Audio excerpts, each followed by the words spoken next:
Здраво и добре дојдовте на мојот YouTube канал Дома со Леа. Во очи на новата 2019 година, се надевам дека сте добро организирани и дека добро ќе си поминате на вечерашната прослава.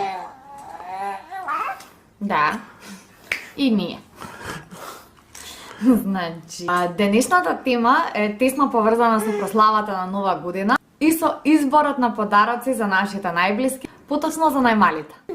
Многу е лесно да се влезе во супермаркет и да се одбере најџиџаното, најнеобичното или најголемото пакетче, со надеж дека ќе се разликува од сите останати што ќе ги добијат децата. Во принцип гледам неколку проблеми со начинот на кој што најчесто подаруваме пакетчиња за деца за Нова година.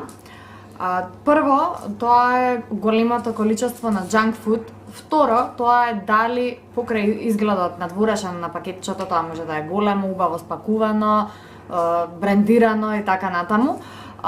Покрај надворешниот изглед, содржината е направена да одговара на сечи вкус и со тоа е многу малку веројатно дека целото пакетче во целост ќе му се допадне на детето.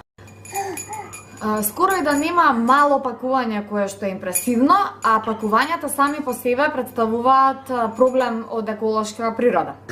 Со малку креативност и малку слободно време, кое што ние тазе мајките го немаме многу, мислам дека можат да се надминат сите овие проблеми и еве погледнете ги моите предлози за мали, импресивни, еколошки пакувања кои што ќе им се допаднат на најмалите. Размислувајте надвор од кутијата. Размислувајте во тегла. Теглите се еколошки пакувања кои што можат да се рециклираат до безвест. Со малку акрилни бои, теглите можат да се претворат во вистинско ремек дело, а доколку немате акрилни бои, можете да се обидете и со обични стари лакови за ногти. Потребна ви е една тегла од која претходно сте отстраниле етикетата. Капачето на теглата не ви треба. Потребен ви е сад во кој што ќе одвоите белка од жолчка од едно јајце.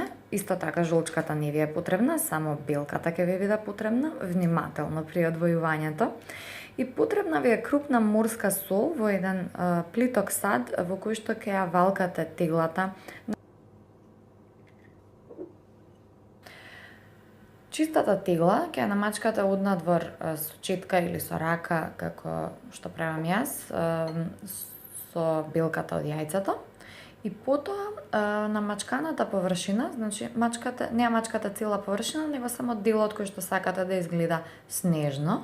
И потоа на мачканиот дел го нежно го валкате во кристалната сол.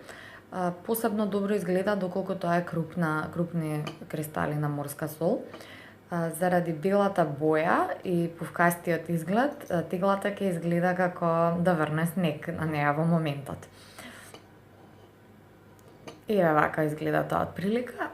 По мачкањето ја одложувате теглата пола час да се исуши и потоа можете да продолжите со декорацијата. Јас сакам едноставна декорација, само ќе додадам една малечка црвена машна горе за да изгледа сето тоа нели во божикниот дух. И потоа така декорираната тегличка е сосем безбедна за бебе да ја ракува или за дете да ја ракува и во нејзе може да се стават сите сладки изненадувања за детата.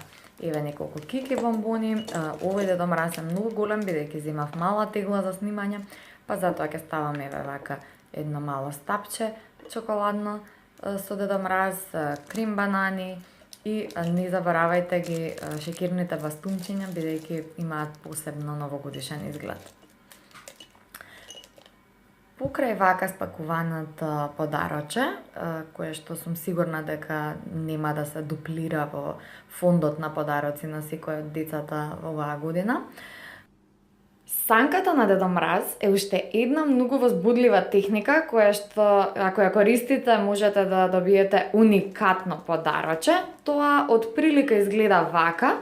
Проблемот со оваа санка сега што ја гледате, што е лепена со тенок селотейп, додека подобро е да се лепи со широк селотейп, А техниката е многу едноставна. Ви требаат 2 шикерни стапчиња кои што ќе ја представуваат нозете на санката, едно чоколадце за подлога и одозгоре ги редите сите други сладки изненадувања на чело со Дедо Мразот кој што ја вози санката. Се надевам ви се допаднаа овие предлози. Ви благодарам што го изгледавте ова видео, притиснете лайк доколку ви се допадна, притиснете subscribe за да се гледаме и во 2019. Тоа е година на многу нови видеа и многу нови изненадувања на Дома со Леа. Поминете си најубава за дочекот. Поздрав!